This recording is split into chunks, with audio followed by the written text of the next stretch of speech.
Video बघणाऱ्यांपैकी बरेच जण असे असतील की ज्यांना विठाबाई नारायण गावकर ह्या कोण होत्या हे माहिती नसणार.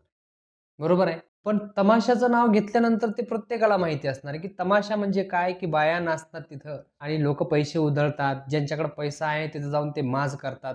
हा सगळा कार्यक्रम कसा असतो, कसा चालतो हे प्रत्येकाला माहिती आहे. पण त्याच तमाशाच्या फडावर नाचणारी विठाबाई कोण होत्या हे कोणालाच माहिती नाही. अशी बाई की ज्या बाईंनी आपल्या कलेसाठी गरोदरपणामध्ये पण ते तमाशाचा फड तिने सोडला नाही. स्टेजवरती नाचत राहिली. कळा आल्यामुळे ती पाठीमागे गेली. तिथं जाऊन आपल्या बाळाला जन्म दिला आणि ती नाळ तोडली. परत तमाशाच्या स्टेजवर येऊन नाचायला लागली. त्या होत्या तमाशा सम्राज्ञी विठाबाई नारायण गावकर. आणि त्याच विठाबाई नारायण गावकर यांच्या आयुष्यावर एक चित्रपट येत आहे विठा नावाने. आणि त्या चित्रपटामध्ये विठाबाई नारायण गावकर यांची भूमिका श्रद्धा कपूर साकारणार आहे. विठाबाई नारायण गावकरांचं आयुष्य जर तुम्हाला जाणून घ्यायचं असेल ना, तर YouTubeवर एक विठा नावाने एक शॉर्ट फिल्म आहे. ती शॉर्ट फिल्म बघा.